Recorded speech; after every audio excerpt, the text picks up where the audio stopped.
Hello, yes, Sternhausen here. You're listening to Wrestling Cheers. Listen to the full thing or be cursed. Also like and subscribe or whatever may have you and be cursed. Or be cursed, whatever. Making your way in the world today takes everything you got. Taking a break from all your worries sure would help a lot. Wouldn't you like to get away? Sometimes you want to go where everybody knows your name.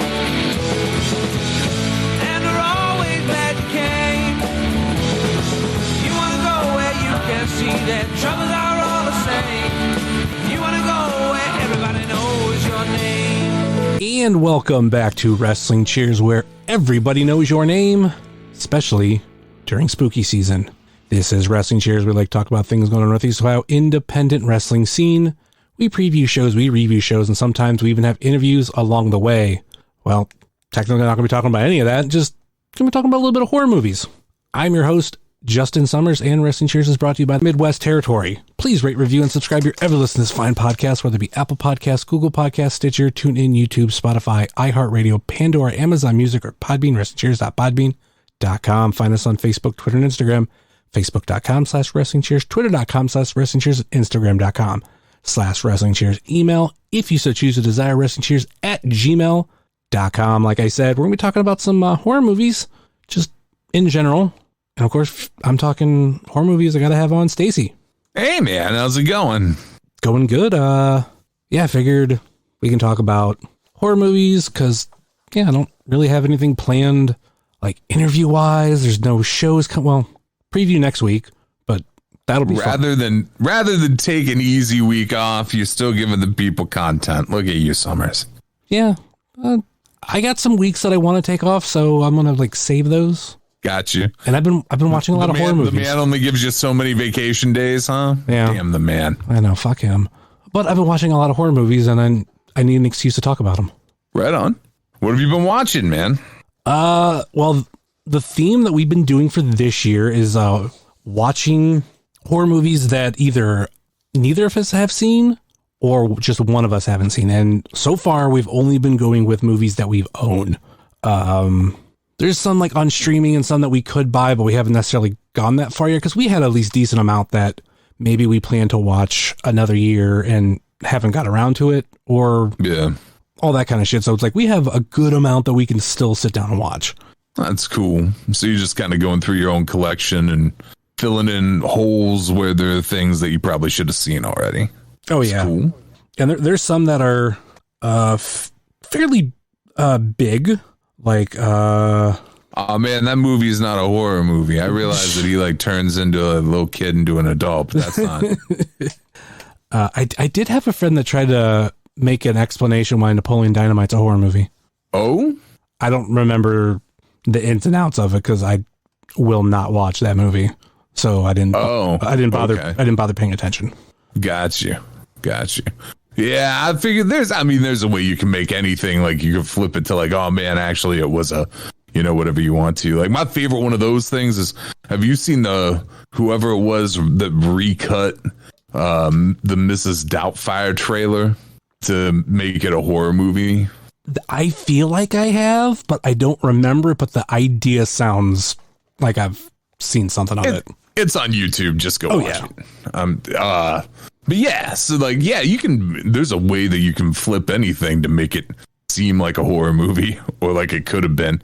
People can read all kinds of silly shit into stuff. I watched a fucking guy just this weekend, quick to put together his fucking rant on YouTube about how the dude who was in charge of these Halloween movies, these last three, mimicked the crowd reaction to each of the original three movies, and it's so wisely planned out that the reaction to Ends is the reaction was to 3, but it didn't copy it and not be about it, but it did. And dude spent it was fucking psychopath shit that this dude put all that together so quick. Stop it. There was no I refuse to believe that there's some higher art idea that he like predicted reactions to these movies. No, they made some fucking movies. Some of them weren't very good. Like, it happens. Yeah, sounds like there was a lot of hoops to jump through. Yeah, man, making a movie's really difficult. I'm surprised any of them are good. One of the first movies we watched this year, and it's like, it's definitely somewhat of a staple, but the thing I like about it, it's not a huge horror movie. Like, there's some that are way bigger, but still a big name, and that's The Lost Boys. Oh, The Lost Boys I think it's still, I just watched it like, it was on TV. It was one of those things where like something else ended and The Lost Boys started, and somehow that trick still works where I'll just be like, oh yeah, well, I'll just watch like the first 5 minutes of this. And then like an hour later, you're like, well, there's only a fucking 20 minutes of this movie left. I might as well finish it. You know, like the thing that happens after, like, it usually happens after like a fucking football game ends or something, right?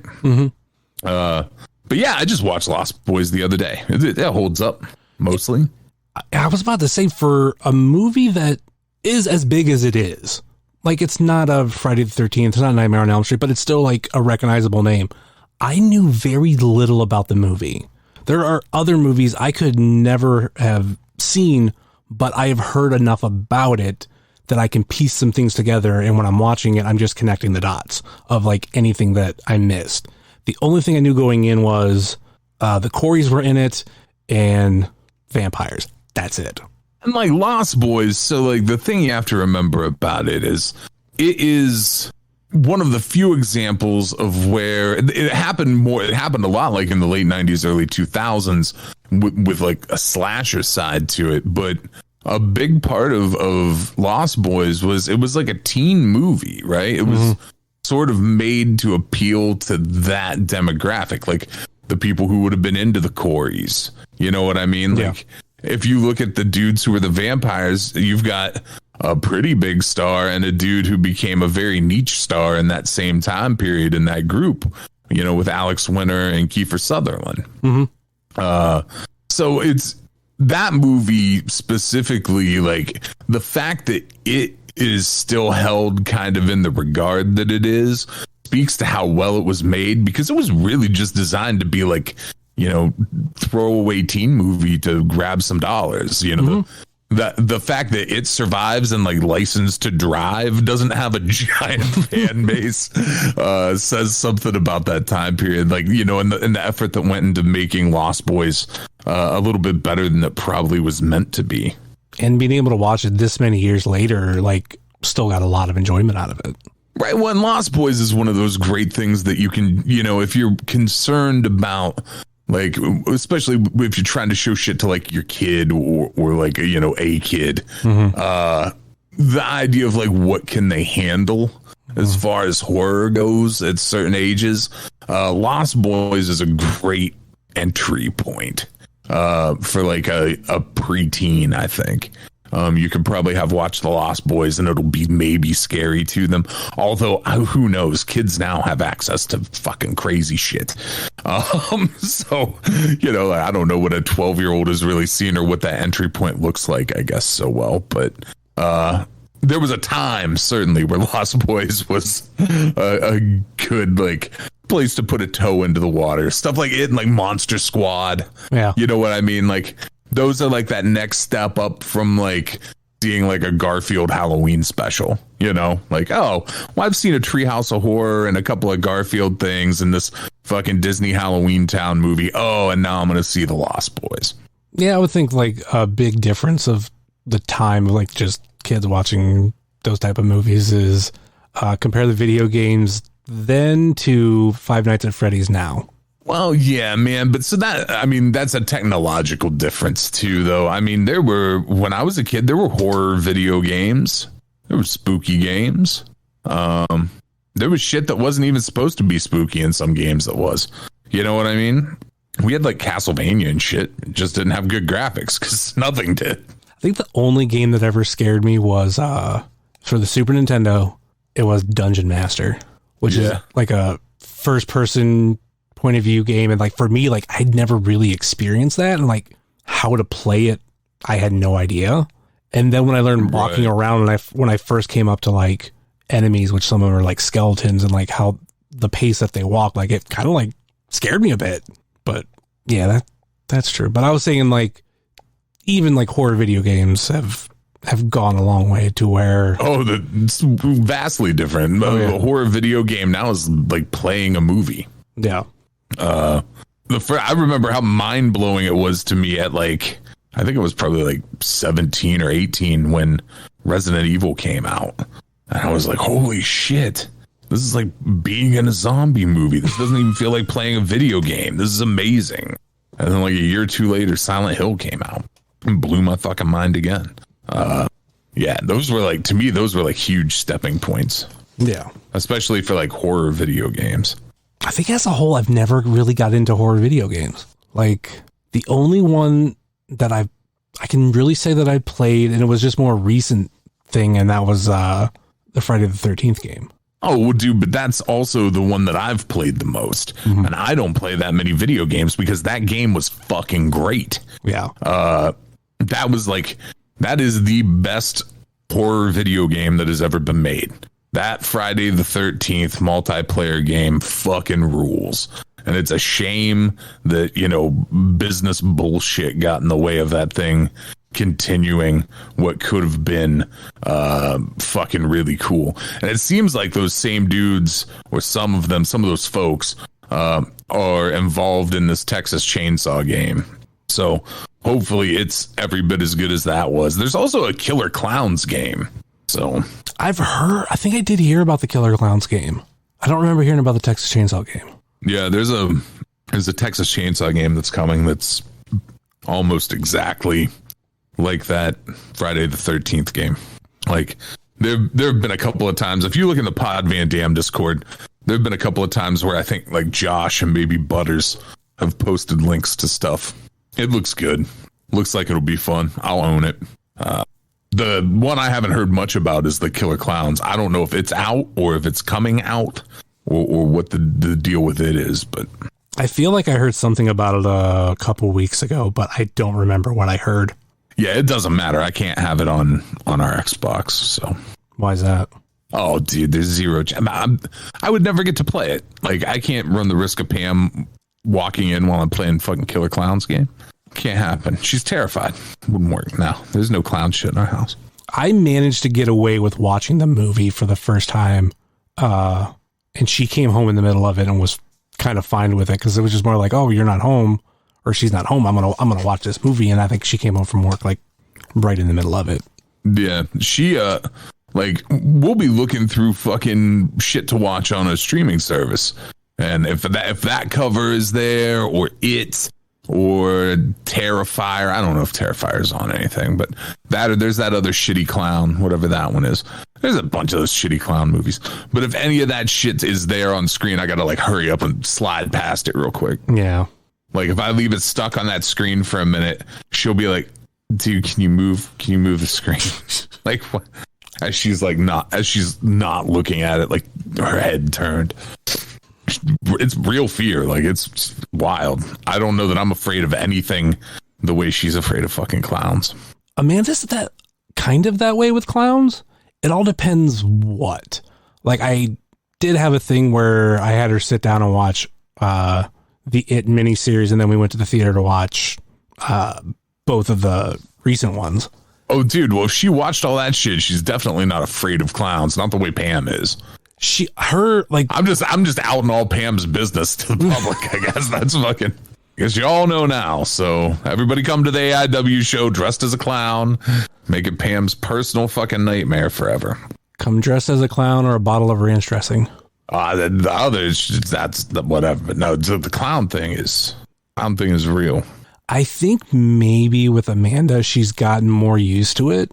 Like when we watch it in the movie theater, anytime like Pennywise would show up, she would like bury her head in my arm. Ooh, well, I mean, that's definitely fear reaction. Yeah. And then there was the time where we went to the drive-in to watch some movies. I can't exactly remember what they were, but it was the rare time that they were doing a triple feature. And the last movie was It Chapter 1. And we'd watch the first two, and like that's what we were staying there for. And then I like purposely stayed there for the beginning of it, and like she was bawling, crying, and then I had to be like, all right, like we'll go home, like we're done. Well, that's a dick move, man. You stayed and fucking made her cry. Come on now. Well, when she got to the crying part, I was like, all right, like we'll go home, because I just wanted to watch up into when Georgie gets his arm bit off. Spoiler alert. I don't think those It movies were bad. They're fine. Mm-hmm. I have never felt the need to go back and watch them again. I don't know. I think I'm that way with like most horror movies of I don't know when I'll go back and watch them. Some maybe I like it enough to go back and rewatch it like potentially multiple times, or if there's some sort of like I don't want to say ritual, but like a tradition type thing for Saw, like I used to do. Like I'd rewatch all the Saw movies going up to the release. Other than that, like it all just depends.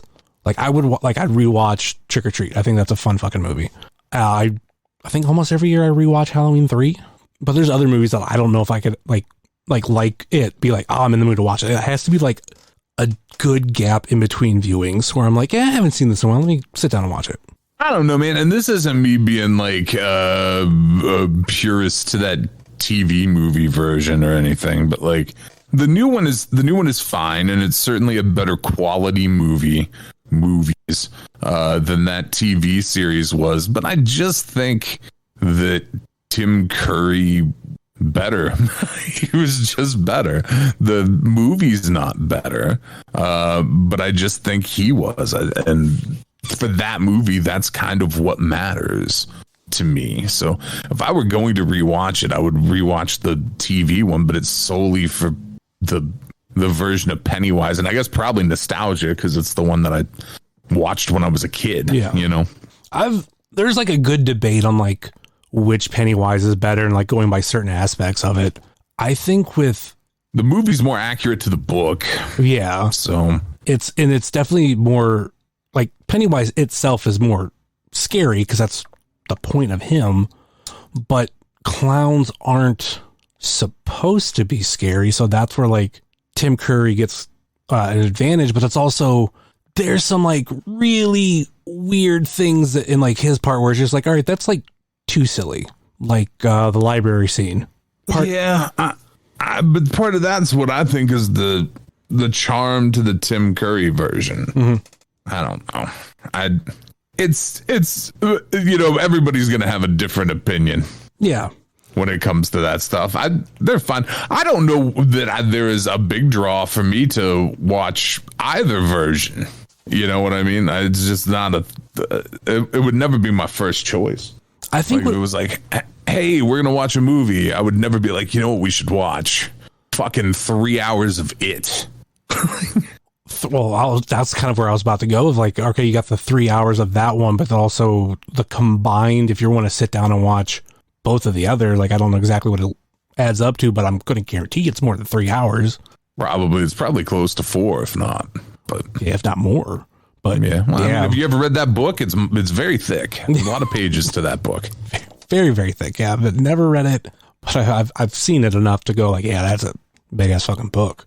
It's large. Stephen King was known for large books. My teenage years my arms got stronger from holding Stephen King books while I read them. That and The Stand were heavy, like hardcover versions of those books were fucking big. A big book. There's like an ideal size for a book to read it. Those aren't that size. No, yeah, they're fucking huge. And you mentioned like when it comes to like length of movies, because I know that sometimes like that will determine what I watch. There is one Halloween movie or one horror movie that we've been wanting to watch for a couple years, but like we literally have to set aside like close to 5 hours to watch the whole thing. And what movie are you trying to watch? It is one of my favorite Stephen King movies. I think I've only sat down to watch it twice, and that is Rose Red. Oh, because it was a TV series, so it's longer. Yeah, it was a mini series, like The Stand or even on the DVD version is like 2 discs to watch it all. And the VHS is obviously 2 VHS tapes. Right. Yeah, I don't know if I ever watched that one. I think I had tapped out on the Stephen King stuff by the time that one was on TV, because there were like diminishing returns from the jump on those. Like, it was really good. And then, well, as good, the best TV had ever been. You know what I mean? At that time, like, it was really good. And then it was like, I think the next one was Sometimes They Come Back. And that was good enough. But like, the bar had been higher. Like, Stephen King should have been, I guess the first TV one was Salem's Lot. But people don't think about Salem's Lot as having been a TV movie, because I think most people saw it on VHS. You know what I mean? Like, video store rental in the 80s and 90s. But the Stephen King movies had all been really high profile prior to that, you know, like Carrie and Cujo, and to a much lesser extent Silver Bullet. But then it happens, and then like I said, I think the next one was Sometimes They Come Back, and then it like dips back. There's this weird like thing where like occasionally a Stephen King thing would be in the theaters, but most of the time it would just be on ABC. But like, somewhere in there is Needful Things in the theater, and that one was still like a watchable movie. Pet Sematary, I guess, is probably like the actual pinnacle in the 80s. Pet Sematary and it happen really close to each other. Yeah. And Stand By Me. So yeah, you've got all that like high quality movies in the 80s. And then in the 90s, it's a lot of like Dolores Claiborne. I don't know, like Thinner. What's the one? The Tommy Knockers. Like that. None of that shit was at that same level. I think they lost a lot. He lost a lot of like that built-in audience through that time period. So by the time the one you dig, it could be really good. Is that the one that's in the hospital, you said? No, Rose Red is like in a mansion. And if I remember it correctly, like the layout of the mansion like randomly changes. Okay. Like, I haven't sat down to watch it in maybe about 12 years. And before that, it might have been about 5 or so. Because, like, the first time I saw that, it was a rental. I was hanging out with some friends, and it was just, like, just as I had stopped by, that like they had threw the movie. And I was like, all right, I'll sit down and watch it.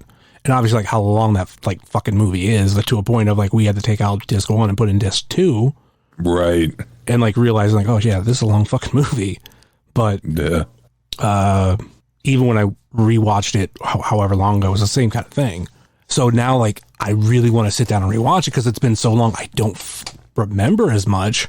But being able to be like, all right, we have 5 hours. Do we want to watch Rose Red, or do we want to watch 2 or 3 other movies? Right. And a lot of times those 2 or 3 other movies could seem more filling just because we watched 3 instead of one long one. Yeah, and you know, the other thing that I fall into a thing with that. Oh, and by the way, I just while you were saying that, I also thought, well, I don't know what the fuck I'm talking about, because Stephen King movies kind of started at their pinnacle with The Shining, and then it all kind of went. It's like a downward slope, basically, with a little bump in the middle, and then just keeps going down. And he even tried remaking that motherfucker. Yeah, you don't need to do that. He hated that movie though. Stephen King didn't like that movie at all. Like, famously fucking hated it. And that's why he championed having the second version of it happen. That was, I think, wasn't it like a TV movie with the guy from Wings? Yep. Yeah. And Stephen King thought that one was fucking great because it followed the book more closly. And technically, I think Dr. Sleep is more of a sequel to that movie than it is the Kubrick movie. As far as story, you know what I mean? But the fucking Kubrick movie was a Kubrick movie. Kubrick didn't give a fuck about Stephen King. Once it was his to make a movie out of, he was going to make the kind of movie he makes. Fuck it. Who's going to tell Kubrick that he can't, right? Yeah, unfortunately, Steve Weber isn't Jack Nicholson. No, he sure isn't. He's not even the third most famous guy from the cast of Wings. I had to, like, Google the name real quick because I thought it was Steven Weber, but I couldn't remember if it was Steve Weber, Steve Weber. But yes, I was impressed either way that you remotely knew his name. I couldn't remember that dude's name. Shit. I can't remember the name of the dude from Monk that was on Wings. Oh, Tony Shalhoub. Yeah. half of the reason why I remember his name is when we first got our first family computer, which was like 97, I want to say.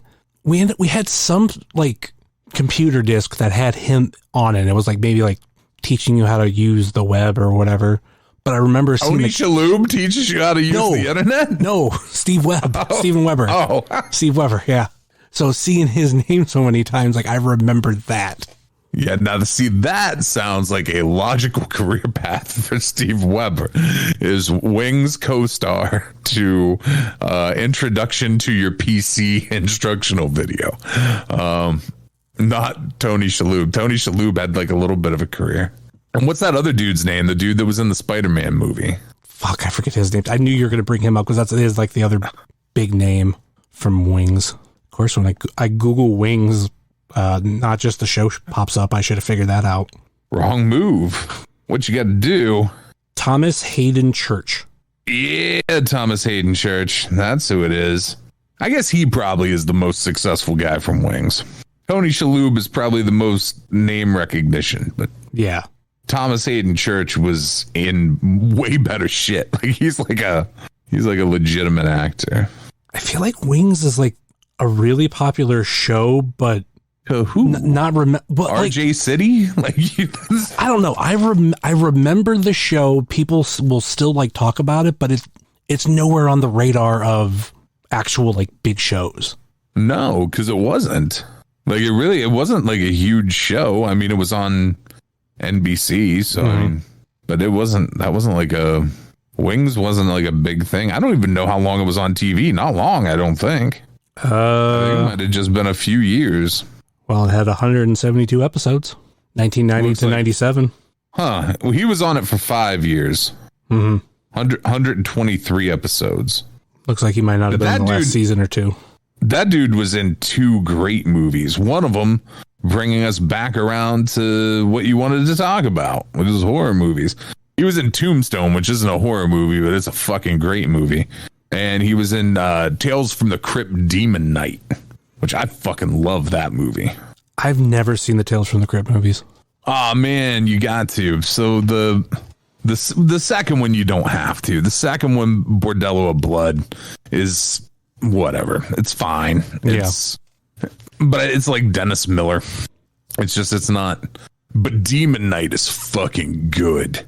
Demon Knight's a good movie. Demon Knight was like the first attempt, and they knew they had to do a good job, and it is a higher quality production than like an episode of Tales from the Crypt would be. Billy Zane's really fucking good in it. It's Demon Knight. It has a good soundtrack. Demon Knight is good. I will not hear slander on Demon Knight. It is a good movie. You should, if you haven't watched it, you should put that in your list of things to watch. If not for this year, just like in general. Yeah. Because there's no time of year for Tales from the Crypt Demon Knight. You can watch that shit outside of October. It's acceptable. I'd actually want to sit down and rewatch a lot of the Tales from the Crypt. I loved that show. I did it a few years ago. It's great. It's the one show. It seemed there's so many things that seem like these easy knock one out of the park fucking moves that never happen. And it makes me wonder how people get in charge of this shit at companies and how they fail. Because it seems like the easiest thing that they could have done, like when DVDs, and even now like Blu-rays are still a thing, but like physical media is not where it was. But like when DVDs were big, right? They put out the Tales from the Crypt seasons on DVD. Mm-hmm. And it seemed to me like the easiest money grab would have been to just make a fucking coffin and put all of the fucking seasons in it and sell it as the fucking series, right? Yeah. Or make a giant fucking Crypt Keeper head that opens up, and then you've got all the fucking discs inside of it, like they did with that fucking Iron Maiden Eddie. You know, have you ever seen those? There's like a giant plastic Iron Maiden Eddie bust and it opens up and it's got all the fucking Iron Maiden albums on the inside of it. Like they could have done like those, because if you remember, like in the 2000s, those like limited edition packaging things were huge. Like I have a copy of Big Lebowski that came in a bowling ball. Yeah, I used to love that shit.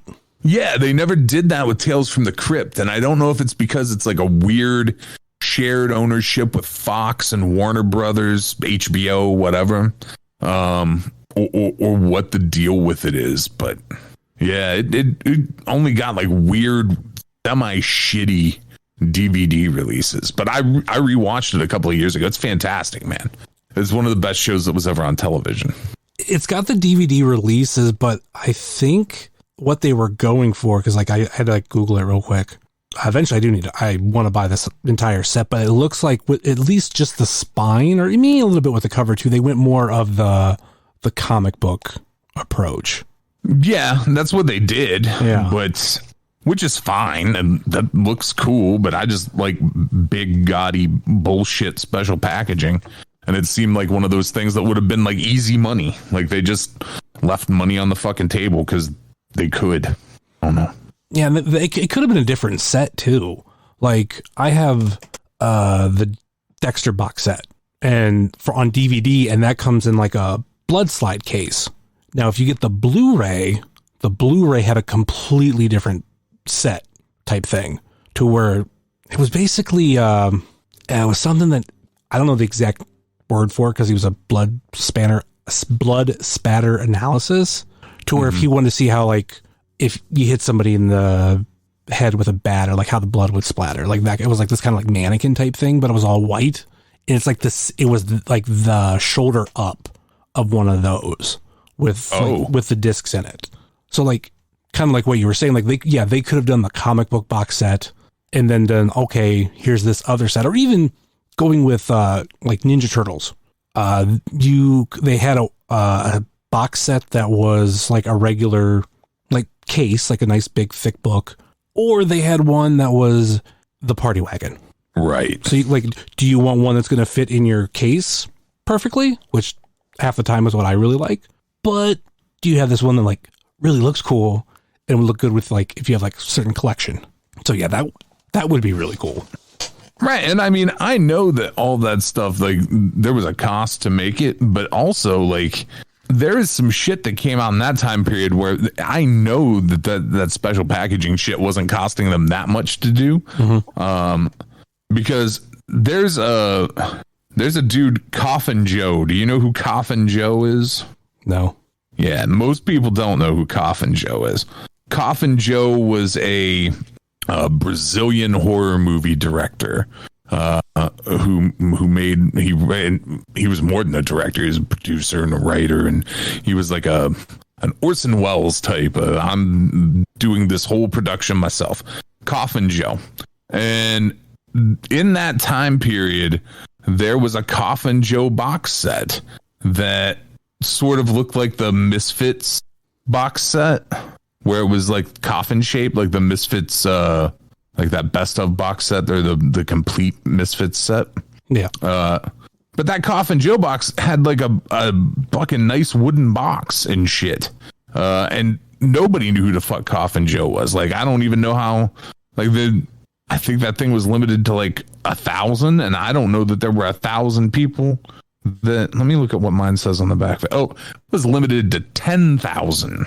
Okay. I don't know that there are 10,000 people in the world who care about Coffin Joe movies, but yeah. So if that could exist, right? Mm-hmm. If there was like a wild box set for Coffin Joe, I just don't understand how that Tales from the Crypt set never happened. And it still hasn't to this day.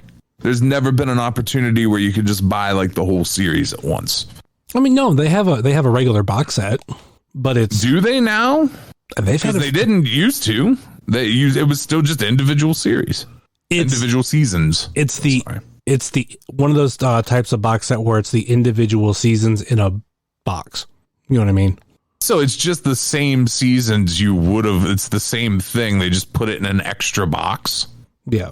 Well, that's dumb. I mean, it's still a box set, but that's just some more cardboard. That's just like, here's some more packaging to put your packaging in. I don't know. Anyways, that's enough of my fucking crotchety old man ranting about a dead media.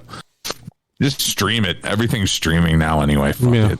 Except Tales from the Crypt. You can't go just stream it. I think maybe on Prime. I thought it was on Prime, but I don't know if it's like buy it on Prime or just Amazon. I'll tell you what is on Prime for sure is Tales from the Crypt Keeper. The cartoon? Yeah. Okay, I want to revisit that. I vaguely remember watching it. What I remember more than anything is I actually had like one or two of the figures. Yeah, the toys were cool toys from that. They were very cool toys from that. I still have a couple. I have a couple of carded toys from that. I have like the fucking werewolf guy, and I think I have the keeper. I had one or two of the Crypt Keeper, like the one where he's in like I want to call it like kind of like a monk robe, whatever you would call that exactly. But yeah, like I know I had that one, and there's another one that I've seen. I'm like that I believe I've had before, but the one that I remember is the other one. I think like for me, for someone who was never really huge into horror, like when I was younger, like I liked Tales from the Crypt, and there were a handful of like horror movies I remember watching, but it didn't like last with me. Oh, dude, I was hooked young. Yeah, I loved horror movies. Like I was scared shitless of some of them as a kid, but I fucking loved them. And I think it started with just like being shown stuff that was like appropriately scary, right? So like when I was probably like 3 or 4, I saw Frankenstein and Dracula and the Mummy and the Creature from the Black Lagoon and that shit. Those old Universal movies, when you're like 4, those are all about like mood, and like dialogue doesn't really matter to you, so you don't really need to understand other than like the basics of those stories, which you can get the gist of as a kid. Those movies are made in that way where you don't really, the dialogue's there to help drive the story, but you can kind of piece it together just with the visual images. And those movies like look really cool, and they all have like that like almost like gothic castle setting in a lot of them, so it just puts that like, or like the village, like that village from Frankenstein's real like old timey village. So like that was like my entry point, man. And then from there, like long before I should have seen a bunch of shit, I saw a bunch of shit. Like I was less than 10 when I saw Friday the 13th Part 4. 100% less than 10, probably like 8 years old, 8 or 9. I remember the reason I didn't get into Friday the 13th as much was because of my first Friday the 13th I watched was Jason Goes to Hell. Oh, well, that's a good way to not like a series. Especially if you... I was young. Especially if you... How old were you when you saw Jason Goes to Hell? What year did it come out? Because I saw it on rental, so it's going to be like after a certain point, but like I think that movie's 94, 95. Let me look. I know it seems that way on my show sometimes, but I'm not quite as encyclopedic as I seem like I am. I can get pretty close, but I mean, it feels like an early 93. 90s. Okay, 93 Jason Goes to Hell. Okay, let's say I saw it in 94. So in 94, I was 8. Oh, yeah, that's rough for an 8-year-old. Yep. And then that's rough. I saw Bram Stoker's Dracula in the theater. Now, see, that is a movie. There's a little bit of stuff in that might not be kid appropriate, but that's another example of a movie that like is great for kids, and that it like has a very like a setting that presents itself in a horror way, like that can translate to a kid. Where like I don't know that Texas Chainsaw translates to a kid. Yeah. Like, oh, they're on a farm. What's scary about a farm? You know? Yeah. But like those things where the setting is scary, the everything, the whole presentation is in that way. That stuff is the stuff that hooked me as a kid. Like it translated even into like the cartoons I watched. Like I like Scooby-Doo because there were like ghosts and spooky castles and shit. I like when like the fucking the Toxic Crusaders shit was on. I love that stuff. Toxic Avenger is a movie that is on my list, and I want to watch it this year because I bought it at some point, and it's partially because growing up on Toxic Crusaders. Like, I know that it isn't necessarily the same thing because obviously they took a rated R property and made it a kid show, but just to watch that original property once. Dude, I love that it exists in those two worlds simultaneously because, like, as a kid, by the time I was watching Toxic Crusaders, if I hadn't seen Toxic Avenger already, I saw it shortly after. I'm not sure which led into the other. It very well might have been that I saw Toxic Crusaders and then that made me add Toxic Avenger to my, whatever movies I was going to rent that week. Mm-hmm. But I knew as a kid that, like, oh man, this is different than the movie Toxic Avenger. Like, Toxic Avenger movie guy that's totally different. Mm-hmm. But I think that's cool. I think it's the adaptability of that character. You know what I mean? That it could kind of live in two different worlds successfully. Well, as successfully as it was, it had a fucking toy line, so it had to be somewhat successful. Yeah. I mean, it's kind of cool to, like, look back at a lot of the properties that were around at that time, like the early 90s that were rated R, but they turned into a children's cartoon, to when you get older that you can, like, go and, like, check out whatever that property is. Like, I just watched a video on the history of Attack of the Killer Tomatoes. I remember watching that cartoon and I knew there were movies somewhat based on it, like, as a kid, but, like, obviously I had no interest in ever watching them. But now as I'm older and, like, especially, like, rewatching that on YouTube, I was like, oh man, I should really visit some of these movies because I did like the cartoon, even though I know they won't connect the same way. It's just like, let's see what the source material was and visit that. And hearing just the history of how they came up with Attack of the Killer Tomatoes, but it was around that time that they made stupid movies like that. Well, dude, I mean, I don't know that they ever stopped making stupid movies like that. Charles Band still exists. He's made an entire career off making stupid movies like that. Like, his movies, Charles Band is amazing. I don't know if you're familiar with him, man, if you know who I'm talking about, but the dude who he owned Full Moon. Full Moon is like all the Puppet Master movies, Demonic Toys. It's also home to erotic vampire series Subspecies. They put out wild shit like Castle Freak. But they're also the company that eventually puts out like The Ginger Dead Man and Evil Bong and Santa Claus. And I think they might have also been Uncle Sam. They might not be Uncle Sam. But Charles Band rules, and his whole thing is making goofy shit like, those Killer Tomatoes were, where it's like the fucking Evil Bong, that kind of shit. So, and now he's based out of Cleveland. He bought a old mansion for pennies somewhere in Cleveland, and he's running Full Moon out of there, like the studio and the offices, the whole thing. Yeah, I guess you're right that they still do make movies like that. Maybe it's because, like, they don't get as big as they would have back then. Oh no, they don't get big at all. Yeah.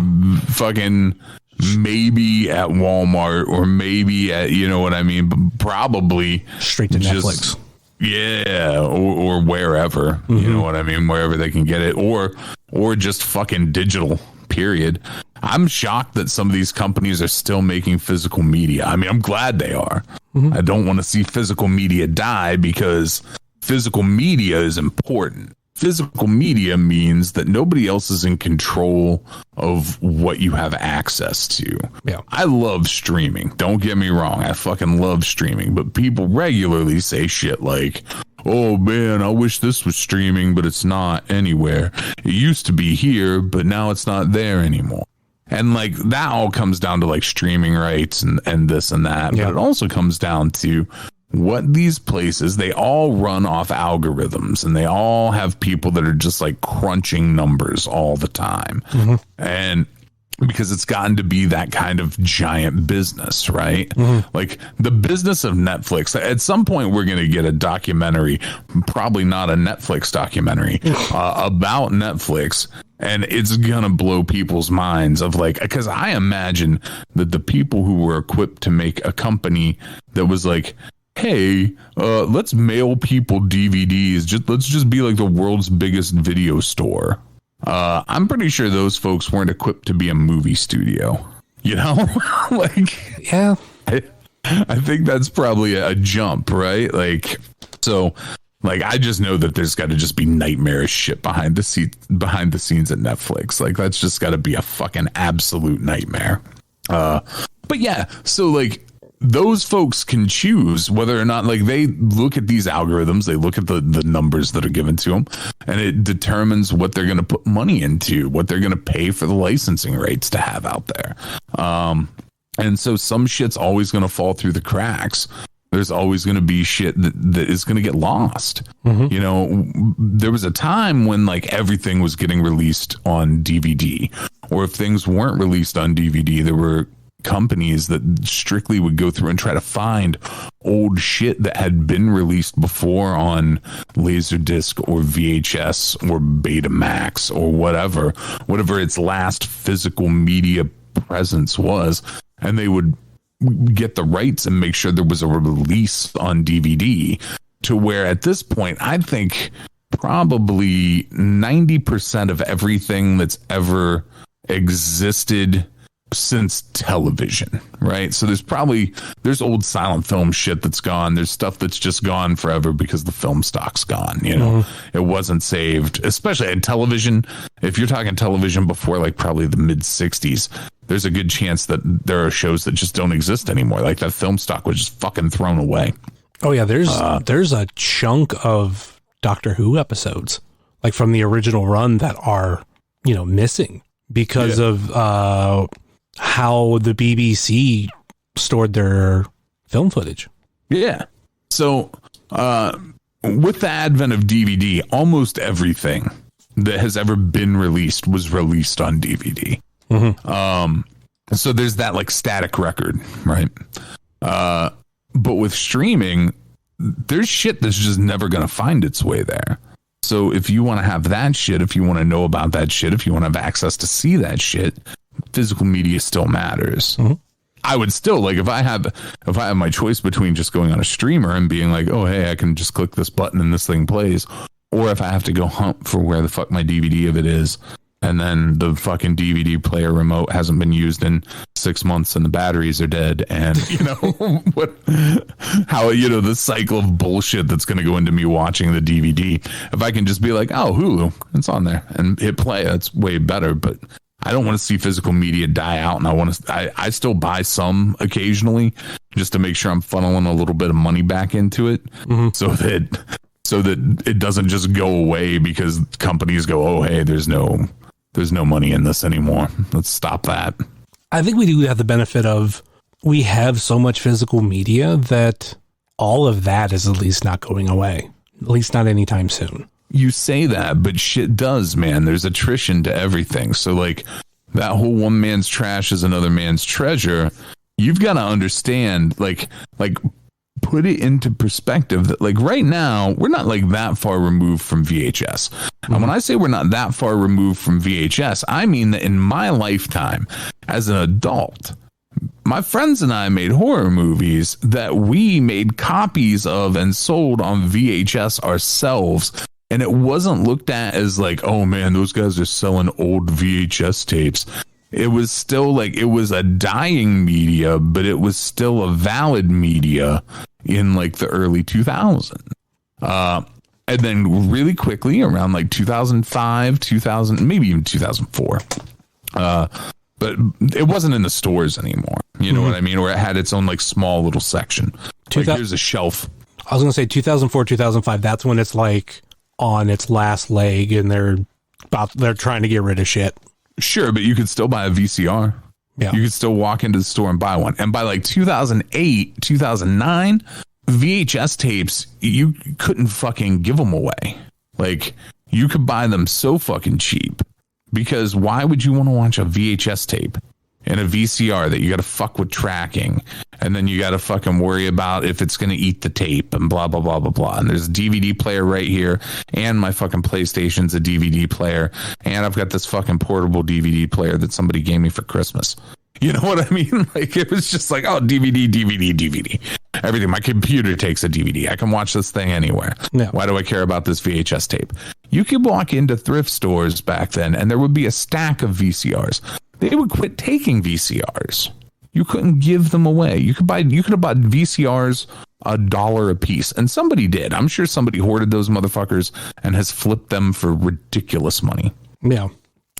But I never assumed VHS tapes were going to have this like weird collector revival that they have, because they were so common. You know, they were just everywhere. There were so many VHS tapes, and so many things had so many copies. And the wear, like, it wasn't the best way to watch a movie, you know?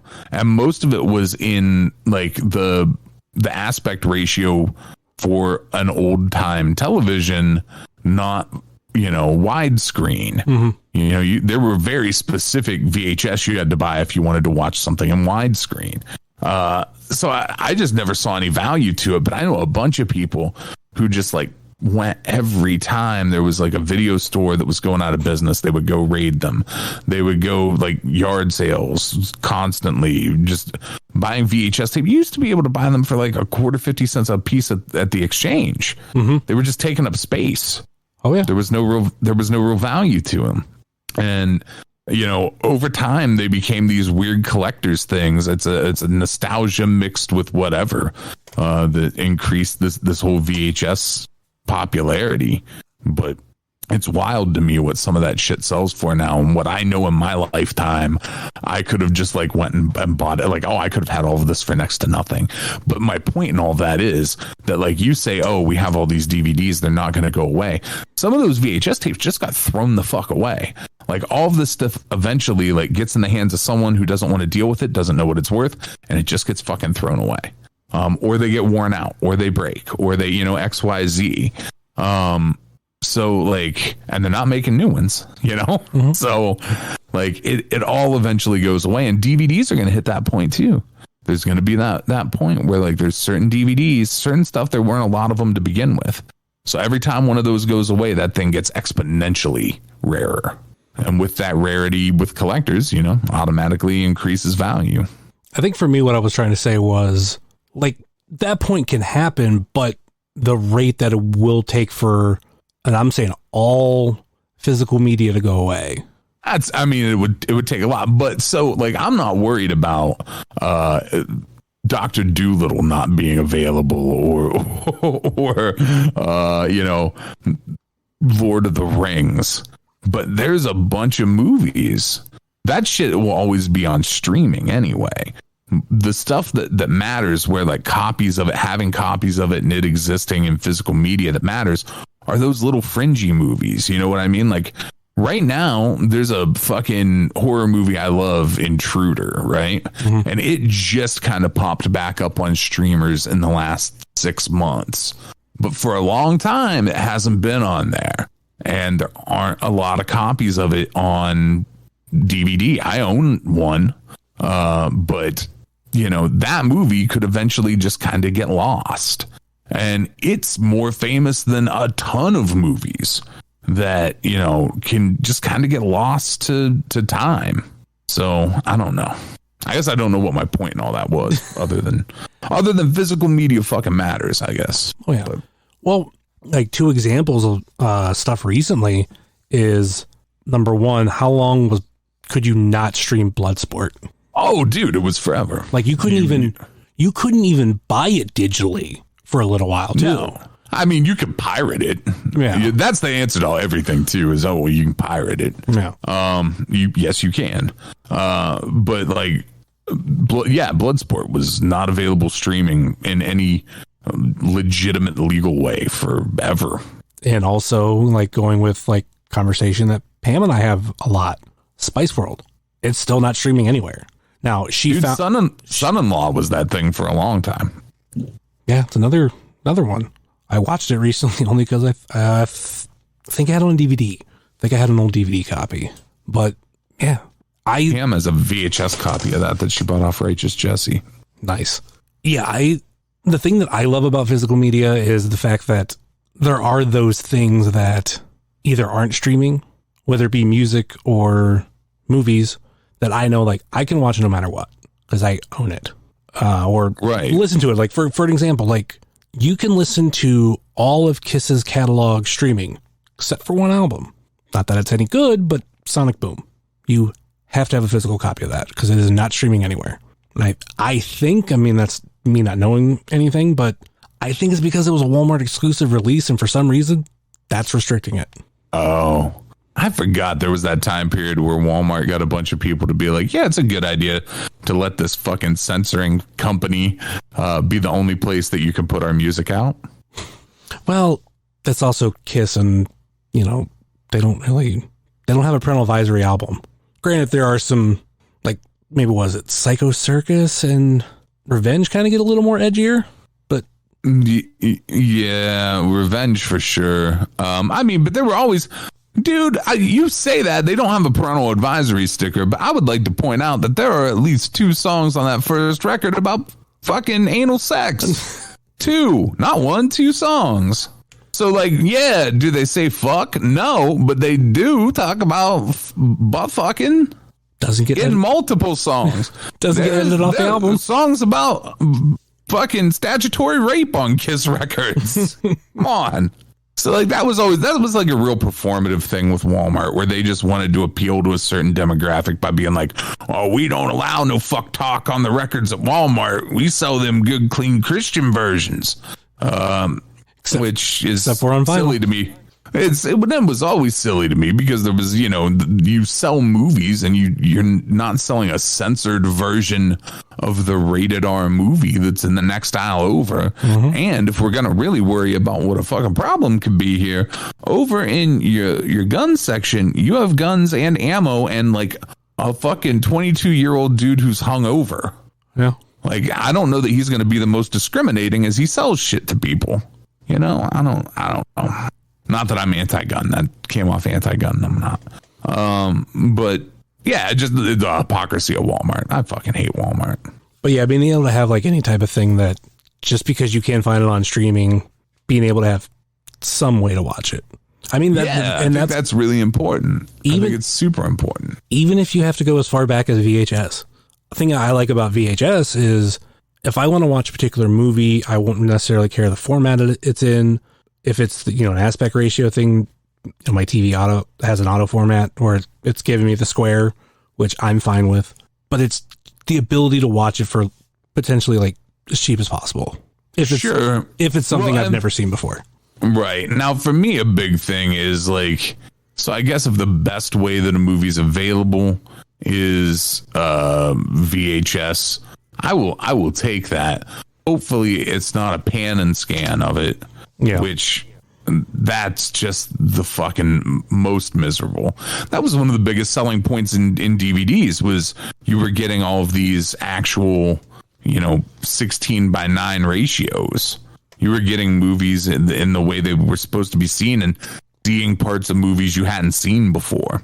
Literally, because those parts of the screen were cut off.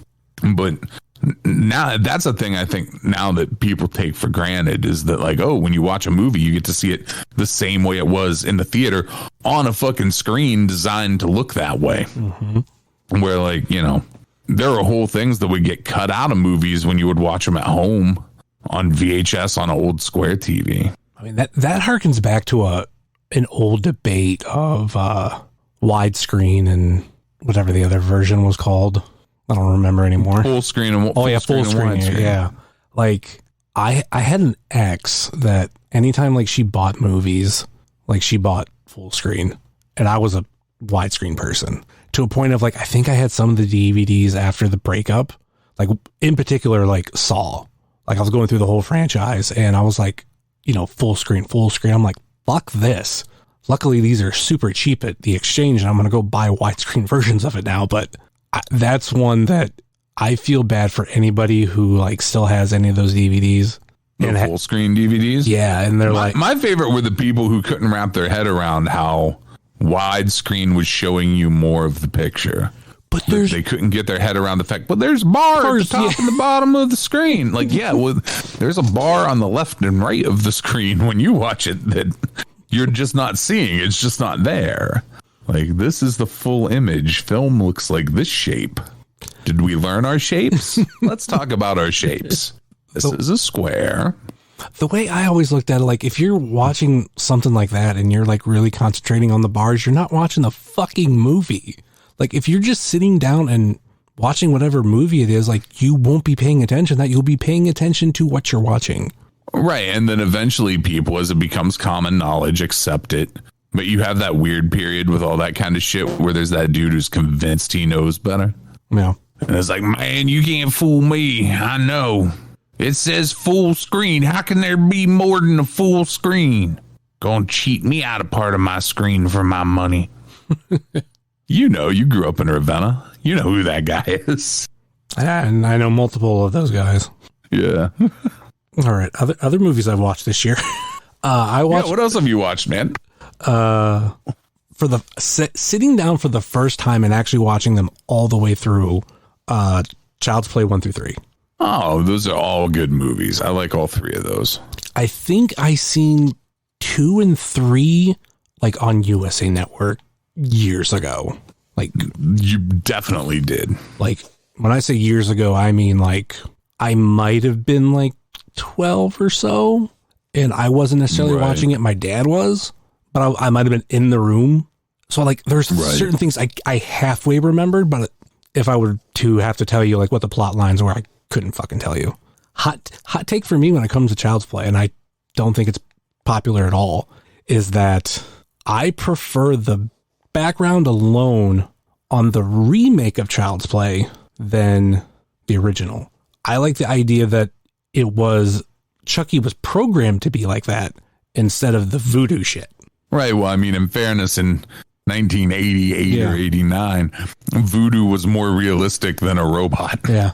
You know? Like, yeah, I mean, I know, but I feel like a lot of people like trash the remake. I'm like, I get it, but I'm like, you know what? I really like the background of that because it makes more sense. And just the premise, this dude was fired and then told, hey, you're done after you make this doll. And then he goes, oh, okay. I'm going to fuck this thing up and make it the worst thing ever. And then I'm going to kill myself so you can't come get me. It's all on you, motherfuckers. Like, right. It's fucking crazy. But definitely everything after that, like, I understand why Child's Play is such a classic. Now I have to sit down and watch the Of Chucky movies, which we have the box set. Oh, no, you don't. There's something in between the Of Chucky movies and what you've seen. Or no, you're right. Yeah, what it's were the you? Of Chucky's next. Yeah. No, it's the Of Chucky's next. Yeah, Bride of Chucky. Seed of Chucky. And then there's that bad one. Cult of Chucky. There's another one in there too. Yeah, Cult of Chucky. There's one in between that too, I think. Yeah. And then there's a TV series. The TV series is great. I've heard good things. The TV series is fucking great. I have nothing but good things to say about that TV series. I haven't watched the second season yet. Like, I've been holding off because I wanted to make sure I had time to just like, I hate waiting for the next episode with some shit. Mm-hmm. Some stuff I'm fine with it, but there are certain things where it's like, when I watch this, I just want to fucking watch it. So I kind of held back on season 2 of that show until I can just do it. Just watch the whole thing. Another movie I watched for the first time, and I just watched it on Friday, The Ring. The American Ring or the Japanese Ring? Yes, the American Ring. Okay. The American Ring's a good movie. I did do a deep dive of like checking out like kind of what the premise of the other sequels were. Mm-hmm. Don't seem to be that good, but the original was, well, the original American one was pretty good. I think because like when that came out, like I just wasn't caring about horror movies, and like I remember the hype around it and people watching and everything. But I was just like, oh, okay, you watch this video and, you know, you're going to die in a week. Okay. Like, it didn't intrigue me, but like sitting down and watching, I'm like, oh, there's kind of like a mystery aspect of it because they're trying to figure out all these things about the video. So I'm like, oh, like, that was interesting. I really enjoyed it. Then I go to Ohio the next day and I find a VHS copy and I'm like, fuck it, I'm buying it. Oh, nice. Off that guy in the corner. Yeah, the guy that's always by Rick. Yeah. Oh. Yeah. No. You bought your shit off a different guy. Yeah. The guy in the corner, I bought Karate Kid Part 2. Okay. Yeah. That guy back in the corner. I needed that one copy of Texas Chainsaw he had, but I don't know.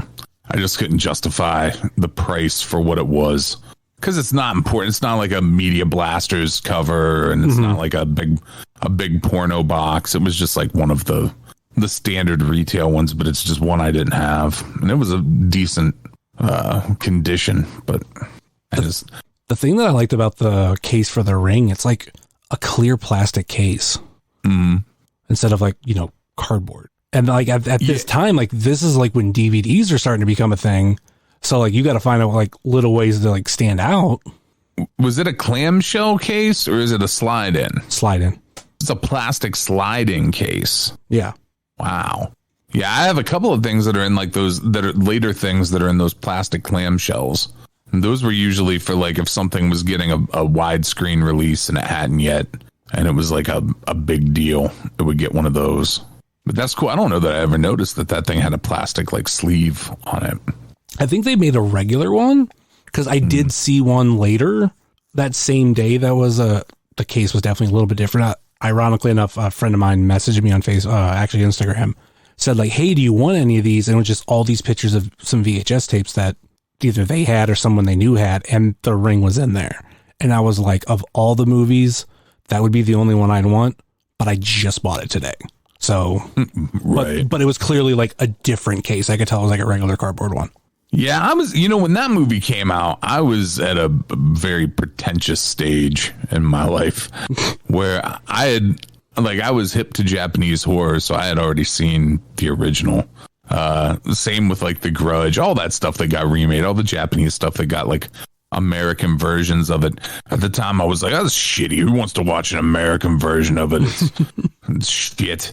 Just watch the Japanese version. And if you're unable to read, if you're illiterate, get the fucking overdub, And so like, I get why they make an American version of it. People should watch whatever they like, whatever.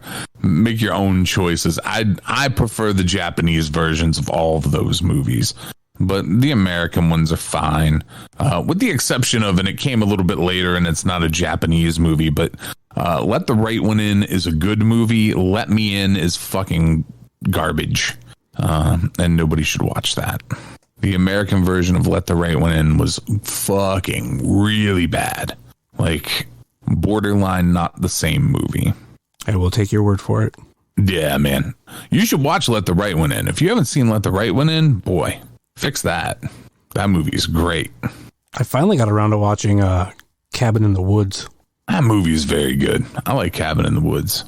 I wasn't sure what to expect with it. Like, when I always heard about Sigourney Weaver in it, I always thought it was like this big twist that everything that was going on wasn't meant to happen, but it was like staged or something. Right. And then find out like, no, that's pretty much how they like start off the movie. Spoilers. Yeah, but they pretty much spoilers for a decade-old movie. Yeah. But they pretty much like let you know like right off the rip, like, yeah, like this has all been like manufactured for these people. Right. So I enjoyed that aspect of it, and I picked that movie just because like the night before we watched Cabin Fever for the first time. Oh, dude, Cabin Fever. I used to catch a lot of flack from people I knew because I championed that movie to people. They'd be like, Cabin Fever was fucking terrible. I'd be like, no, you don't know what you're talking about. Oh, there's a bunch of shit in it that makes no sense. Yeah, it's fantastic. It's great. It's got the fucking girl in it was on one of those NBC Saturday morning shows. One of the later ones, right as that shit ended. She's like the closest thing to a celebrity that movie had in it. That movie has like that fucking terrible joke. Like there's the setup through the whole movie for that fucking terrible joke at the end. What's terrible? The guy in the store. Oh, yeah. I'm not going to repeat that joke. Okay, yeah. Well, no, I had to figure out what you were talking about but once you said the end of the movie, I'm like, oh, yeah. Okay. because I thought there was like some other, because there's some stuff related to that joke early in the movie where I'm like, ooh, that didn't age well. Yeah, it still didn't age well. Well, the joke itself didn't age well. The joke itself is aged poorly, at best poorly. It was, what I'm saying, it wasn't exactly that joke, but it was like when they were referring to that joke, there was other words they were saying. Yeah. Where I was like, oh yeah, we don't use those words anymore. Like, wasn't it that one where the? Oh yeah, no, you are thinking correctly, Summers. Yeah. And if Justin Summers, who was the Confederate commando once, realizes that it's shit you shouldn't say. No, not. But yeah, but Cabin Fever, man, there are a lot of things good about that movie. I don't like Eli Roth. I think Eli Roth went on to make some really horrible movies and has just became a horrible shill. But I get that you got to make your money wherever you can make your money, and he came a long way from like working on Howard Stern's Private Parts to being like a horror movie guru. I think my only issue with Cabin Fever was just not knowing the origin of the disease. But other than that, like, yeah, I enjoyed it. Yeah, man, I like Cabin Fever. I haven't watched it in a long time, but I dug that movie. You know, a movie I didn't like from around that same time though was Wrong Turn. I always thought Wrong Turn was shitty. I thought it was like a missed opportunity where like that could have been a really good like new horror franchise. And I mean, it was a horror franchise. They made like 6 of those fucking movies, but they weren't a successful horror franchise. Yeah. They were just successful enough that they knew they could make a really small budget movie, put it out with Wrong Turn on it, and they were going to move X amount of copies. So it got to keep making useless sequels. But the second Wrong Turn movie, Wrong Turn 2 Dead End, is one of the best horror movies of that time period. I cannot say enough good shit about Wrong Turn 2 Dead End. It's like legitimately in my like top 20 horror movies of all time. Okay. Like the first one, the issues that I had with it were like they made the hillbillies look like trolls. Like they didn't look believable. They looked like they didn't look inbred. They looked like they were fucking like bridge trolls. And the second one, they still look a little ridiculous. I just think those movies could have been so fucking scary if it was just like a weird inbred hillbilly family, but they didn't necessarily have to like look weird. They didn't have to have like fucking weird birth defects, you know? They just needed to be like sort of dumb and easily led by someone who was older. And those movies could have been like legitimately scary and like built like a real cult following around them. But instead we do get Wrong Turn 2 Dead End, starring Henry Rollins. And it is fucking amazing. He's like a survivalist game show host. And it's all set as like a fucking reality game show in the hills of West Virginia. It is fucking incredible. It has like one of the best gore scenes that I've ever seen in the beginning of it. It just fucking great, man. If you haven't seen it, watch it. Both you and anybody listening to this, fucking go watch Wrong Turn 2 Dead End. It is good. I always feel bad because another movie I hadn't seen, but like I knew all about it, or I knew of it type thing. Little Shop of Horrors. So Little Shop of Horrors lives in that like weird zone of like, is it a horror movie? Isn't it? It's definitely a musical. It's definitely a comedy. It definitely has horror elements, right? So it kind of lives in a bunch of different worlds. Yeah. But it definitely, there's enough horror in Little Shop of Horrors for it to, I think it can be counted as a horror movie. It's like in one of those like weird fringe categories. I mean, The Lost Boys is really sort of that too. Because it's not like if you just have horror comedy, that's just its own thing, right? Like there's a bunch of those. But there are not a bunch. There are like, so like, depending on how you want to slice it, maybe 4 musical horror comedies. And I'm not sure if there's enough comedy in Repo the Genetic Opera for it to count as all three. I'm not sure if it's not just horror musical. And I'm not sure that there's enough horror in Rocky Horror for it not to just be like a musical comedy. Yeah. But then there's that, and then there's Cannibal the Musical. So you've got like iconic thing, 2000s schlocky attempt at a thing that some people really love, and Trey Parker and Matt Stone's first movie. Yeah. It's like a real weird combination of movies that make up just like those are four, and they're it. That's like, I can't think of any others. Can you? That are comedy, horror, musical? Yeah. Yeah, that's pretty much it. It's a weird niche. It's a very weird niche. I mean, there are other horror musicals. Like, I just Googled this, and I'm like, one name in particular, I was like, oh shit, that is a fucking horror musical. But for some reason, I just never put two and two together. That's Phantom of the Opera. That's a horror musical. Not a lot of comedy in Phantom of the Opera. Yeah. Another one of my favorite movies is Phantom of the Paradise. I guess it would probably be the fifth in the horror, because there's enough comedy, I think, in Phantom of the Paradise that it's not just a horror musical. Mm-hmm. I think it might be a horror musical comedy. Phantom of the Paradise is another fantastic movie. But yeah, Phantom of the Opera is like the original horror musical. Yeah. I think I forget that it's even horror, even though like I own the Universal Monsters Phantom of the Opera, like the later one that was in color. Mm-hmm. But I like in our, like we have it, our setup, we have two bookshelves. One is all horror and the other one is everything else. And I believe I have Phantom of the Opera with everything else. So now I got to move it. I got to move it over. I didn't even think about it. My brain instantly puts that with musicals. Yeah. You know, that's just, well, like, I think it's because of its notoriety as, you know, the time it's spent as one. But it's like for the way I categorize it, like if it's some type of horror, it's in that section. Like I have Casper in that section. I have Monster House. He's a ghost. What's that? I mean, he is a ghost. Yeah. So I'm trying to figure out other ones. Like Beetlejuice is in there too. Well, he's dead.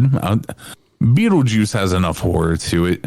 Tim Burton is such a weird thing where he gets associated. I guess that's another like stepping in point to horror for a lot of people. Yeah, is Tim Burton, and it's weird to me because like there are things that Tim Burton has done that I think are really good, and I think you have to kind of look at some of his shit and separate him from it at this point, because now he has spent all of this time tainting what Tim Burton is. Mm. But if you can really focus in on when he made some of this shit, he made really good, really original stuff that had like a different tilt to it than what anybody else was making at the time. Like with the original Frankenweenie, not the one that came later. The one that came later is fine too, but the original one, and then going into like Beetlejuice, Edward Scissorhands, both of those, like as far as imagery and casting and character development and the way things looked, and just everything about those two movies was such an original, interesting voice in kind of like the edge of horror. And then, you know, it all kind of devolves from there. Like he does the Batman movies and makes like the serious Batman that now does not track as that. And then like, to me, the big stepping off point is the thing that the what is probably the entry point for a lot of people is Nightmare Before Christmas, which I'm not into that at all. It's a feat in stop motion animation. It looks beautiful. I don't ever need to watch it ever again. Saw it like more times than I would ever need to, for various reasons. But that for me that's when like he starts to become Tim Burton, and Tim Burton's everything that he touches. I think he's got like one good thing after that, and it's Big Fish. Fuck yeah. Love Big Fish. Big Fish is great. Big Fish is Tim Burton being the things that are good about Tim Burton. He didn't try to be like super spooky Tim Burton, and he didn't decide that he needed to cast all of the same people that he'll cast and everything else. He can at least leave one out in that one. If that movie had Johnny Depp in it, it would have been dog shit, but he managed to keep him out of that one. Yeah. But yeah, so like, but that's a jumping in point for a lot of people is Tim Burton. And I'm big pro Beetlejuice. That movie's fantastic. But that's what I'm saying. You've got to separate like the art. Like there's real art that happens throughout Tim Burton's career, mixed in with all the schlock that he makes to sell shit and fucking make money. You know what I don't have with my horror collection? And I just realized like, yeah, that probably could go over there. That's Ghostbusters. So that's another weird one, right? Like I did a super fantastic episode on Ghostbusters because I feel like there's enough horror to it that it counts. It's another great entry point for a kid. I remember watching it as a kid, and like the ghost in the library scared the shit out of me when I was like 6 or 7. You know what I mean? Like that. So like there's enough of that in those like specifically the first one. The second one, well, although that Vigo painting is pretty scary looking to a kid, I'm sure.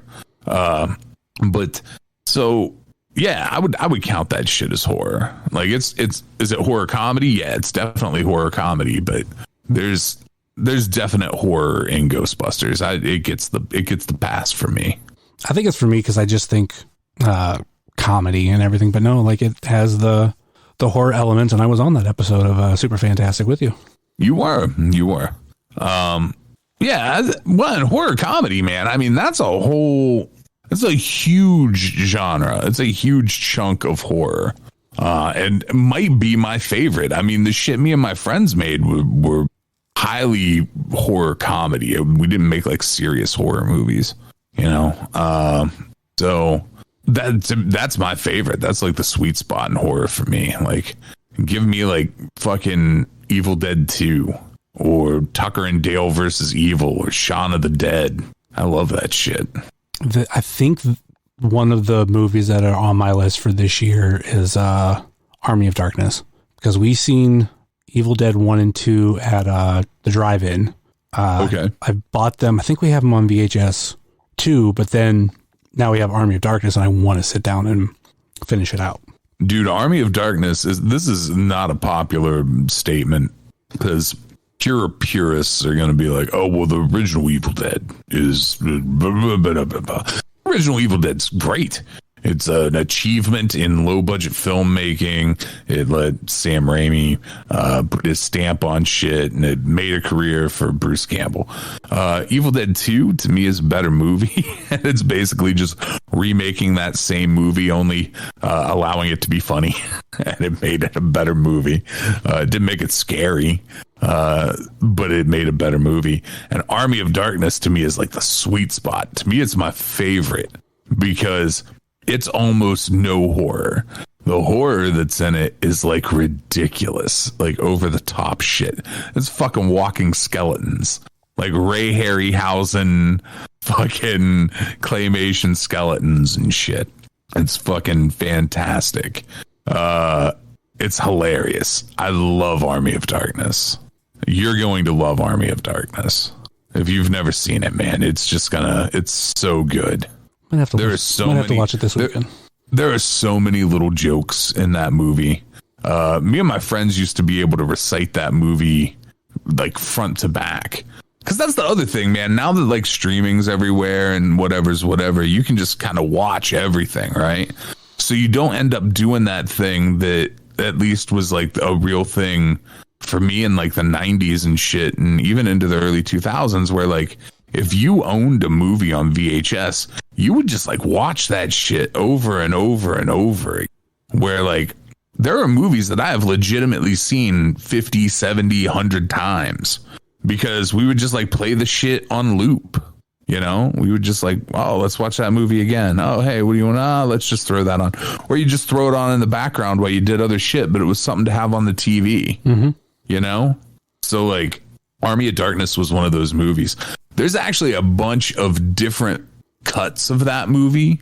There's multiple different endings, and there are points where there are like multiple takes of dialogue for different scenes that, like, depending on which cut of the movie you watch, Ash says different shit. That's cool. Yeah. So like that's a movie that has like rewatchability in different ways where like, oh, well, if I watch this cut of it, it's this movie. But if I watch this cut of it, he says this here, and then the ending's this way. So Army of Darkness, great fucking movie. Yeah, definitely gonna have to watch that this weekend then. Fast track that one. Yeah, dude, you'll love it. You will fucking love Army of Darkness. Definitely, like, not up to the same level, but we just finished watching Candyman 3, which... Candyman 3? Yeah, there's a 3. It was straight to video. Oh, I know. I don't know that I could tell you one fucking thing that happens in Candyman 3 other than somebody certainly says his name a number of times and he shows up. I couldn't tell you one thing that happens in that movie, and I know I've seen it. I think it made me appreciate 1 more, because when I watched 1 and 2, I was trying to figure out which version of Candyman I liked more. Yeah. Because in the original, just that idea that, you know, Candyman's going to frame you for a bunch of fucking murders. Yeah. But in 2, I did like the idea that he's a different slasher, to where he'll try to kill other people, but not necessarily pin it on you. And that's kind of what 3 was like. And I was like, yeah, I think I've now watching 2 movies like that. Give me that. I'm going to make it look like you killed all these people time after time. And like, you're going to go to jail. You're going to go to like a sane asylum because all the evidence is going to be you. I'm nothing yet. Like, so fucking good. And I do like when they did the remake, they found a way to make it to where the original was still like somewhat canon. Yeah. Yeah. The Candyman series, I think, is underrated a little bit. Mm-hmm. I used to love, so like the shine was kind of off Candyman at the time that like my friends and I were doing horror movie conventions, pushing our shit. And I loved how like Tony Todd would be on those shows and have like, he would regularly have like a line and people stoked to see him. And like, it had been forever since there had been any kind of Candyman movie that fucking mattered, you know? Yeah. But he was still like, man, Tony Todd, and he's a good dude too. Like the interactions I ever had with him, he was fucking cool. So, underappreciated, even with the love that he was getting in that way. I think that original Candyman movie is super underappreciated, like in the greater scheme of things. I think Candyman hangs in that same conversation with like, maybe not like there's the big boys of like slasher film. I think Candyman hangs at least solidly in that next level down, like with Chucky and shit. Yeah. You know, where like there's a regard to it. I like those Candyman movies a lot. I like the remake a lot, and I didn't think I would. My big thing with the remake was just like, how are you going to make this like kind of like make sense? Because I did know that like the original was in there and how they wrapped it together. I'm like, ooh, I really like that. So if they want to do sequels, they could have it make sense, but I don't think they necessarily need to. I like just bringing back Candyman, because I think when like we talk about like, you know, the big boys of slashers, like everybody will always think of those guys. And even like people like Chucky has lived on for so long.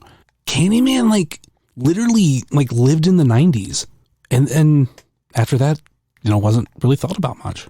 Yeah, man. And so like figure it's the early 2000s when we're doing those shows that Tony Todd's on, right? Mm-hmm. So like but he's a dude who worked in a lot of other stuff too. He didn't let himself be pigeonholed into just being the Candyman, which Robert Englund had a tough fight. You know what I mean? Like Robert Englund's a good actor, but he would go to auditions, and he was fucking Freddy Krueger, right? So how's he gonna get a different job? People just see him as Freddy Krueger.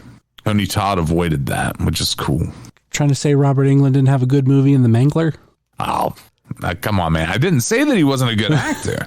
I'm just saying. I just want to bring up The Mangler. Robert Englund should have been in shit that was way bigger than The Mangler. You know, Robert Englund was a good actor who just didn't get a lot of work. Wes Craven did him a big solid with Scream. Or I'm sorry, that's not the one he was in. That was Winkler in Scream. What was he the principal in? The Faculty? I've never seen The Faculty. I think we own it. Maybe. Yeah. Yeah, I misspoke. Wes Craven didn't do him any fucking favors other than making him Freddy Krueger. Because, yeah, that's Winkler in Scream. Yeah. I think The Mangler was the last horror movie, like, as a kid that, like, kind of fucked me up.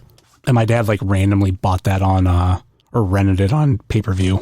And I remember watching it, like, I don't know, like, it just, I don't know, mess with me. Just because, like, there was this, you know, fucking inanimate object, this laundry press just comes alive. I don't know. Like, as a kid, that fucked with me.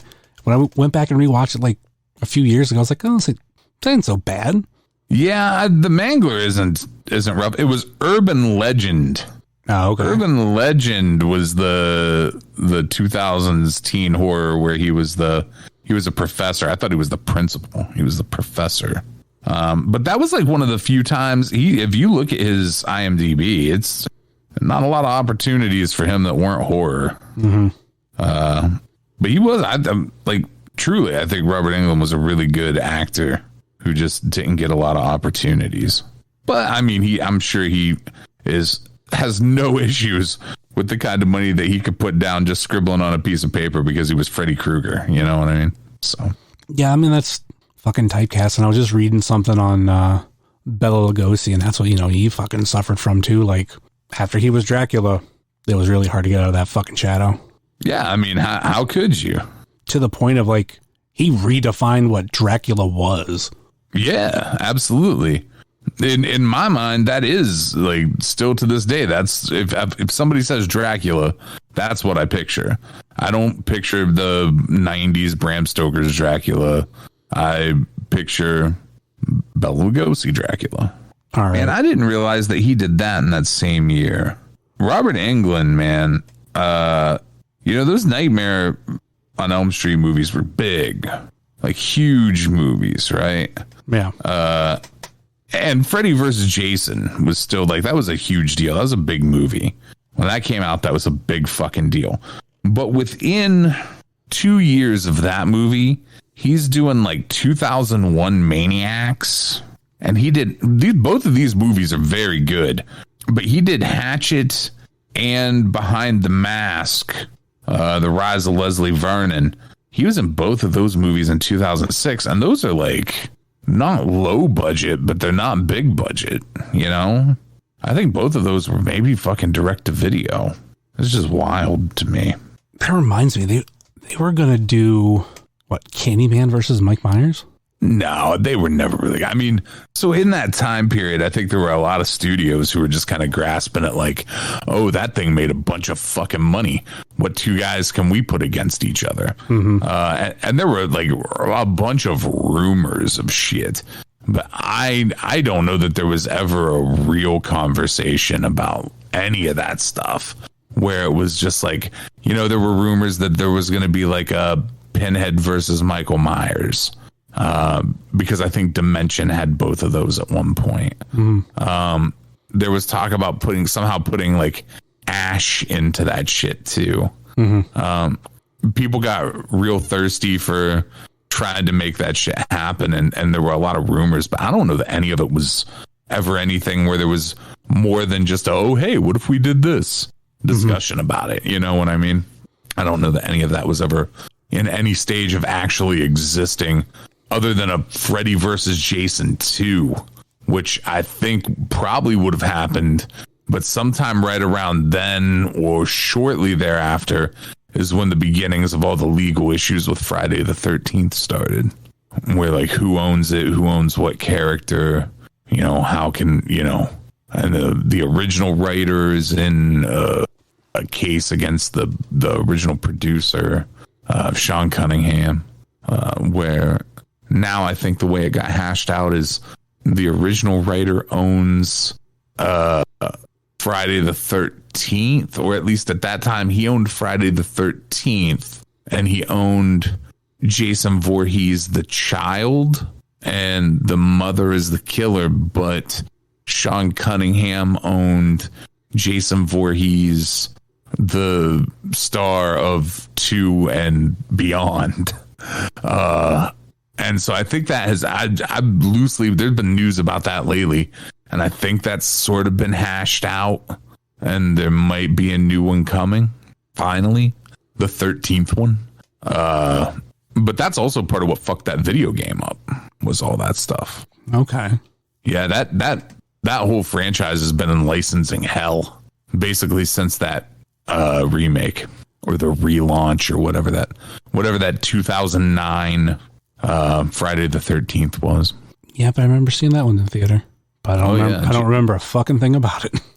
All I remember is walking out of it thinking, wow, Jason's an angry pot farmer now. But I really couldn't tell you anything else that happens in that movie. I remember that he like moved in tunnels or something, and that's why he was able to catch up to people. Yeah. I don't know. It's a bad movie. It's not a good movie. Never Hike Alone is like a fan-made thing. Mm-hmm. There's some real good, like, that's a weird result. That is a little more on par with like some of the shit that I worked on, where it's like micro budget shit. But there are some folks who, like, in the wake of Friday the 13th, not having any movies come out for a very long time, a lot of like fan films sort of started happening. We're like, oh, well, if there's a fight over these fucking characters, I'm just going to fucking use them and make, shit that goes straight to YouTube or whatever with it. And Never Hike Alone is good. Like, there's a few good things that came out of that stuff, but they're like, a lot of them are short. They're like 20-minute shorts, 15-minute shorts, things like that. But there's some good stuff out there that's like fan-made Jason Voorhees shit. I think I'm down to only 2 Friday the 13th that I haven't seen, and that's Takes Manhattan and X. Oh man, you saved one of my favorites for the end. You'll be happy, or you won't. People hate that fucking movie. I love it. I wouldn't necessarily. I'm saving it for the end. It's just I've seen Jason Goes to Hell. Mm-hmm. I've seen Freddy versus Jason, and then we started from the beginning and worked our way up. And I'm not going to rewatch Goes to Hell. So obviously skipping that. Why would you? Why would you? Well, I did. I did a couple years ago for the first time since I was little. Yeah, I wouldn't. I say that, but I just rewatched it a few years ago too, and I'm gonna have to rewatch it again eventually. I know. So, but I'm not looking forward to it. Jason X is fun. Mm-hmm. It's fine. There's nothing wrong with it. It gets a little bit of hate, justifiably, I guess, but I think Jason X is fine. But Takes Manhattan is like, man, that's like top 3 for me. I fucking love that movie. Only thing I hate about it is I already kind of know the twist. The twist? I don't know. What do I want to call it the twist or not? But the fact that it's not Jason. In what movie? Takes Manhattan, isn't that? That's most certainly Jason Voorhees. Takes a cruise ship, takes it all the way from a lake to New York City. Makes fucking zero sense. But I thought it was because it was it had the blue marks on it that it wasn't actually Jason. Nah, I don't. I mean, 5 is Roy. 5 isn't Jason. 5's a mess. And like, I've came around on 5 a lot over the years, but yeah, 5's the one where it's not. 8 is Jason Voorhees. 8 is Kane Hodder playing Jason Voorhees on a boat for a movie that's called Jason Takes Manhattan. Jason takes a long time to get to Manhattan. He is on that fucking boat for like 3/4 of the movie. Okay, then I knew wrong. But it's the one with the blue marks, right? The blue marks are in 5. Okay, I mean, I don't... I gotta figure out whether we skipped over that. I don't think we did. I gotta double check. Because maybe it's like the mistake that we only watch Friday the 13th movies on Friday the 13th and then an additional one in October. So there's like so much time in between. I'm like, did I watch that one? And Jason Takes Manhattan, I just double checked because I was like, is there somehow that I've missed in all of these years that he has blue marks on his mask in 8? No, they are certainly red. Okay. And it's the weird mask that he has in 8. It's more bubbly on the nose. But yeah, 5 is the blue mask. 5's Roy. Spoilers for anybody who's worried about a 40-year-old movie. Yeah, 5 is Roy, whose son was killed. So he's going to exact some revenge. But yeah, 8's one of my favorites, man. 8's ridiculous. 8, it hits like the fucking sweet spot for me in Friday the 13th of this shit is like a parody of itself now. And the kills are pretty good. It has like the street punks in the movie listening to hip hop on a fucking giant boombox, and then Jason scares them. Yeah. There's a fucking scene with a dude who like tries, like the hardest dude in all of Friday the 13th is the dude in part 8 who tries to fucking fist fight him. It's the best. I love that movie. People talk shit on that movie and don't like it, but I like Jason Takes Manhattan. It's a good movie.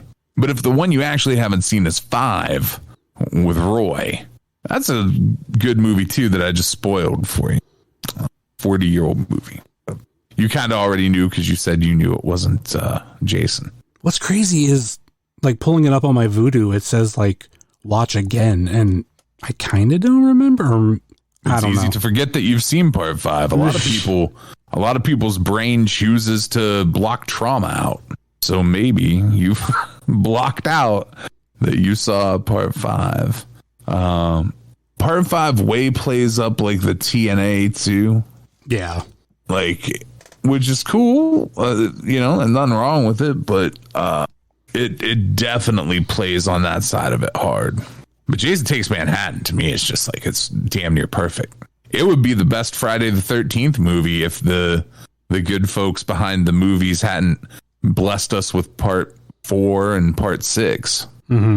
But 8 is damn near perfect. All right, we're nearing 2 hours here. This has gone on far too long. I only wanted to go an hour, but we just went off on physical media and horror movies. Yeah, that's my fault for going on old man rants about physical media and shit. Tell us about that cloud you don't like. Oh, the cloud. That's where they store all my stuff. Cool. How you want to close this thing out, man? Kind of like normal. Any final thoughts or last minute plugs before we go? Do I have any last minute plugs? Well, I used to have a podcast, and on it, we used to talk about horror movies. And then I didn't do it for a year. And I am bringing it back. So, either at the very end of this month, I haven't decided when I'm going to release the episode, but it is about to be recorded. There's going to be a return episode, and once it posts, there's going to be essentially an episode every month going forward without breaks. Is at least the plan. And I have the first 8 episodes already planned out and set up and scheduled. So the show is back soon, very, very soon. And I had a few people tell me over the past few months that they missed the show being around, and I think that's really fucking cool. I'm glad people missed it and shit. So it is back. Super fantastic. And all the other shit, the Chris Chan shit, is moving behind the Pod Van Dam paywall. Ed announced the other day to me that he wanted to bring it back, and I said, okay.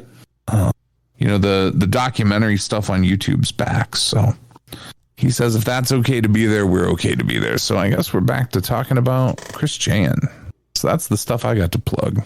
It's been so long since you did a View Askew episode. There's been 2 View Askew movies that come out. 2? What's the second one? What are you considering the first one? I'm considering Clerks 3 the first one, since the last time I did a skewed. I I don't remember when the last episode was, but I thought that was before Reboot. No, I have actively hated Reboot the entire time that show's existed. What year did Reboot come out? In the before times, my dude. Okay. I thought it came out 2020. No, it existed in the before times. There was a whole... He went on tour with it and stuff, and I was so excited that I didn't go after I saw the movie and realized I would have had to sit in a room with Kevin Smith right after I had to watch that. I would have paid a silly amount of money to have seen it. Man, so glad I didn't do that shit. Very glad I went and saw Clerks 3, but holy shit, Reboot's a terrible movie. Clerks 3 now available on digital. Yeah, go get yourself a copy. It's a good movie. Or since we talked a lot about physical media, I think physical media comes out November? Something like that. I think it's a Walmart exclusive, strangely. Wow. The irony there that Walmart, the place that formerly censored shit, puts out a movie that is almost entirely profanity. The irony there is not lost on me. Sorry, I'm done with my political stances on censorship. Of course, you could find myself at jsummers330 on TikTok, Twitter, and Instagram, much like you can find the show on Facebook, Twitter, and Instagram. Facebook.com/WrestlingCheers, Twitter.com/WrestlingCheers, and Instagram.com/WrestlingCheers. Email, if you so choose, desire, WrestlingCheers@gmail.com. Like I said earlier in the show, please rate, review, and subscribe your Everlist's fine podcast, whether it be Apple Podcasts, Google Podcasts, Stitcher, TuneIn, YouTube, Spotify, iHeartRadio, Pandora, Amazon Music, or Podbean, WrestlingCheers.podbean.com, and all of those links are in the show notes and under the link tree link. Check out our podcast friends such as Pod Van Dam, Super Fantastic Podcast, It's Evolution Baby, The IndieCast, Sobros Network, Biff Radio, GameWorks Podcast, Powerbomb Jitsu, Spotlight Series, Fully Posable, Positively Pro Wrestling, IWTV Guide, If You Catch My Grift, At Odds with Wrestling, Marks with Mikes, X Over, the Powell Driver Podcast, Tornado Tag Podcast, the Uncut Wrestling Podcast, This Ends at Prom, and Porch Talk. And check out our other non-podcasting friends such as The Mystery Men, Redline Radio, Mouse's Wrestling Adventures, VHS Party Tonight on Instagram, Danger Zone Video in Joliet, Tennessee, Heart of Gold, Toy Hio Toy Show, Time Capsule Toys, Stay Tough, Smokin' Jay's Barbecue, JCP Designs, Midwest Territory Southern Underground Pro, and the official graphic designer of Wrestling Cheers, Moy Boy Designs. That will do it for us here on Wrestling Cheers, where everybody knows your name. And go out and watch a horror movie tonight. Later.